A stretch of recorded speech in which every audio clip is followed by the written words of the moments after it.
Greetings gamers! Watch Dogs premiere has come and gone. I was at work unfortunately, so this video is a little bit late, but guys, I've sat down, I've gone through the premiere about 3 or 4 times, and I pretty much think I've got all the information I can out of it. So guys, we're going to sit here, we're going to talk about Watch Dogs, so grab your Coke or your Pepsi, whatever you drink, grab your nachos, sit down, relax. Guys, we're talking everything Watch Dogs 2 right after the intro.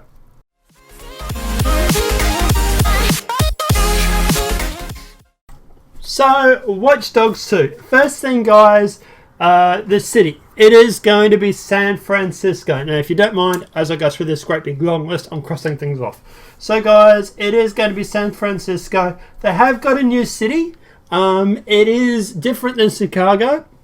There are a few different things. There's different areas. For example, you got your rich areas, you got your poor slum sort of areas, you got your harbor area. They've also mentioned Silicon Valley, so you got your tech cities and stuff like that as well. I presume obviously these different areas have different things. For example, obviously if you go to, for example, Silicon Valley, I presume you're going to find a lot of security, a lot of computers and stuff like that, where obviously if you go to the poor areas, you're going to find that there's probably less technology. So hopefully that will also be in it as well. Now, another thing they've noticed, guys, is the world is more interactive and alive. This is something I didn't really notice much with the first one until they've brought it up. And now that they have brought it up, it does definitely ring true. In the first movie, everything sort of reacted to you. You know, you would drive along and people would abuse you. It was all like the whole world was around you and that you were the center of the universe. In this one, it is not that case. For example, you can be walking down the street and there are 2 guys having an argument over a parking space. Now, obviously, if you go up and you sort of wave to them, for example, like a noob, yes, then they're going to probably come up and try and punch you in the head, for example. But if you actually just stopped, sat still, didn't do anything, didn't move or anything like that, hopefully from what they've said, the world will keep spinning, the world keeps turning, things keep happening, and you are no longer the center of the universe. That is something I am definitely very interested in. I love to see that, and I hope it is as good as they sound, because that's something that is amazing if that is true. Now there are various groups, criminal groups, also corporations, obviously trying to make a lot of money out of people. So there's obviously different motivations for people in the city, all that sort of stuff, which obviously is good. You can use that to the advantage. The city itself is ran by CTOS. So CTOS is the system that was in the first game. That is actually back. Most of you, if you played the first game, would notice that CTOS was the system that connected everything, connected security cameras, connected, security systems, it connects steam pipes, lights, traffic lights, everything. Now, just on that as well, guys, they have said that the actual system or the city is a lot more hackable. This is definitely something I noticed with the first one that I'm so glad they picked up on and they fixed. Look, don't get me wrong, the first game was great. It was a great starting spot.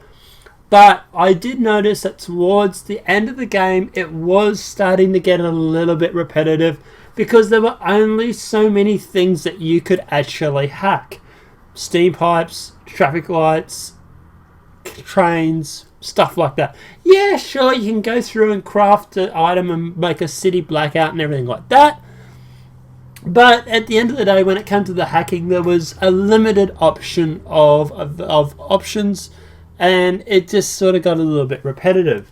From what they've said now is that the system itself, there's a lot more that you can do. So instead of just coming up, and as I said in it, instead of coming up and just seeing a forklift, for example, and then it goes up and down, you can now actually drive the forklift. You can actually access the camera, drive the forklift, control the forklift.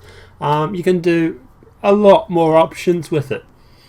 Now, while they've also talked about that, they've also said that every car in the game is actually remote controllable.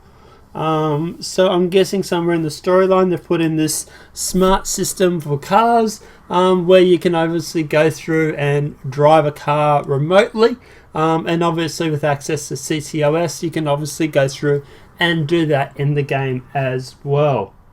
So there's a lot more depth to the hacking. You got the vehicles, you can drive, you can hack every character. So no longer are you just limited to the options of this guy's a mark, I'm going to hack him. You can actually hack everybody now. So if you want to distract somebody, I'm not sure if it comes under malicious intent as well. Like for example, if you wanted to rob them or something along those lines, maybe. But they did actually make a point of saying that you can go through, distract people, hack cell phones, makes everybody's phone ringing. And also one thing they've mentioned, which I'm really looking forward to, is group hacking. Now this is where later in the game, for example, you can actually go through and hack everybody in a certain area. So you can make everybody in the area phone ring. Now they didn't really elaborate much on it apart from that. I would love in the game if you could actually group hack everybody and make everybody have a Dedsec or Dedsec logo come up on everybody's phone or something along that line. That would be really cool. But obviously we'll just have to see what happens when it comes to the hacking and group hacks and stuff like that. Mentioning Dedsec, they are back. The hacking group that was in the first one is back. You do see them in the trailer. They do talk about them. And obviously it looks like they've gone into a little bit more detail about this hacking group. For example, now you have different members and different NPCs. They have different motivations. Some of them are highly intelligent. Some of them are more violent than others. Some of them are more politically driven. So it seems like they've sort of given the AI a little bit of a base on what people would be like and different personalities. And then obviously that is going to be helping with their motivations throughout the game. So that itself, it looks really cool as well. Also, they did mention too that Dedsec also allows you to go through and make weapons and stuff with their 3D printer. So it looks like this Dedsec is going to be the base of your operations. They did mention that you are a part of this group, and that all the players in the game world are a part of this group. So that looks really cool as well. Now I will get into the character a little bit. They did mention his name. His name is Marcus Holloway. Now, a little bit about Marcus. Okay, so guys, first of all, they mentioned something about him being framed for a crime he didn't commit. So we're not quite sure about that exactly. That's all they really said. They did say that he was from they said from Oakland. Or I'm not sure if that is actually a real area or something along those lines. If anybody is from San Francisco area and you know what this Oakland is, please let me know in the comment section below. I'd like to get some clarification on that as well. Now, he was framed for a crime he didn't commit. He has a new melee weapon, and this thing actually looks pretty sick. It's actually a billiard ball that has actually got a lanyard wrapped through it and on a cord. And you can use this to sort of, crack people over the head. And it does look very frigging sweet. So this is obviously something that he's built himself. So not only does he have a new melee weapon, but he's also going to be really good at parkour. He's a lot more expressive, which is obviously great because Aiden was very one-dimensional. He's handy in a fight, far better at parkour, and like I say, it's he's more sort of athletic meets hacking because he was framed for this crime that he didn't commit. So I'm definitely interested in finding out about that, finding out what his backstory is. The new parkour on the actual character looks amazing, guys. It really, really does. You can tell it's Ubisoft that does it because the whole Assassin's Creed thing. And the parkour itself is just mind-blowing. It looks really, really fluid. And not only is it used for like jumping off ledges and stuff like that, but apparently you can also mix the parkour into your fighting as well. So you can sort of jump on a box and jump at somebody and stuff like that. That I'd like to see how that goes. He also has two devices that he carries with him at all times. One is an RC jumper and one is a quadcopter.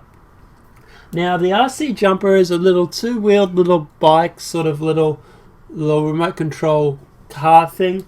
That basically has this great big, has like an extendable arm where he can sort of like hack into things and like grab cables and stuff like that. You can also control it. You can see there's a little camera on it. You can see how it's driving, where it's going, so you can remote control it. There's a host of things that you should be able to do with this thing. So really looking forward to getting my hands on that. But more importantly, guys, he also has a quadcopter.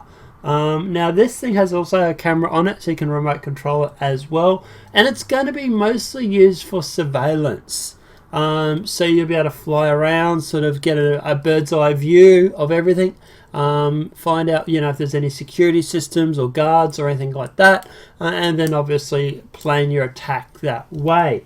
That quadcopter looks amazing and makes me want to go out and buy one. But yeah, obviously, yeah, it looks really, really good, and really keen to get my hands on that. Have a look at that in the game and see what we can do with that. Now, still plays different styles, so you still got your guns blazing, or you can go in for your stealth, or you can do it via hacking and stuff like that. So you're still not limited in how you play. It's entirely up to you how you go about it. It's improved driving, thank God. Guys, apparently the driving in it is a lot better. They have improved physics, or more improved physics.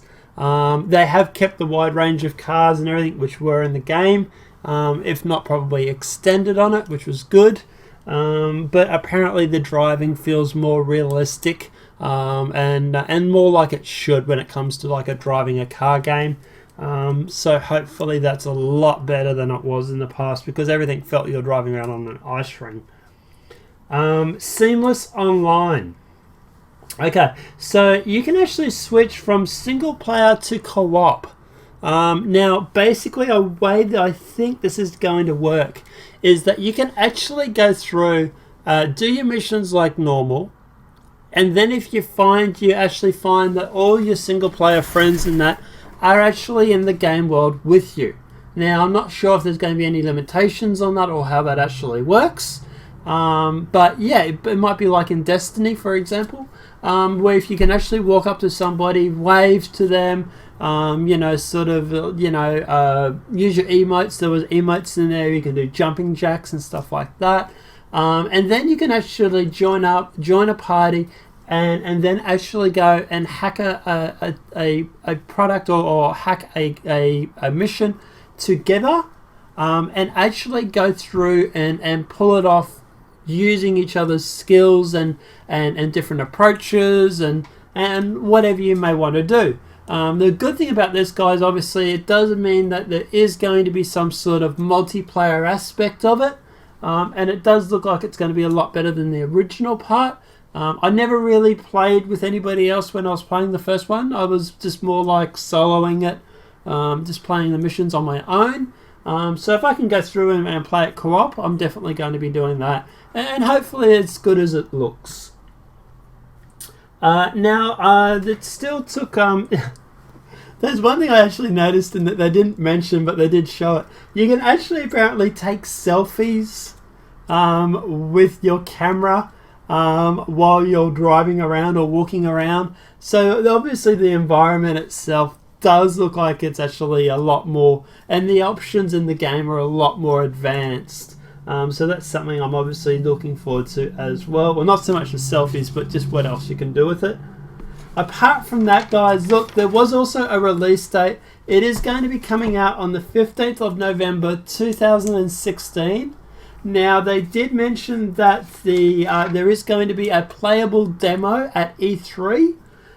So it's pretty much as we suspected. Today's going to be all about the game. E3, we'll have a playable demo, and probably find there'll be a beta or an alpha announcement regarding that.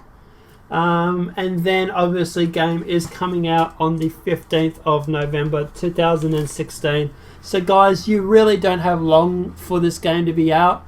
We're already into June already. So what have we got? June, July, August, September, October, November. You got 6 or 7 months. So you really don't have long to wait really at all. The game literally is just around the corner. Now, the last thing I do want to talk about, guys, is the collector's edition statue. This was mentioned last night. It wasn't mentioned in the movie or in the movie premiere or the game premiere. Main reason I believe is because that was pre-recorded. I don't think that was actually recorded live. So that was probably pre-recorded a few days earlier. But guys, you actually can get a Watch Dogs 2 San Francisco edition collector's edition statue thing. And guys, it's actually not bad price. It's $149 for Xbox and PlayStation 4 and $139 for PC. So you're probably wondering what you'll get. Now we'll go through it and we'll break it down for you guys. So the first thing, the physical content, you get Watch Dogs 2 the game. Great, terrific. You also get a premium SF themed packaging. Now that is obviously the box, the collector's edition box and everything that comes with it. You also get a Marcus high-end figure, which is height is 24 centimeters.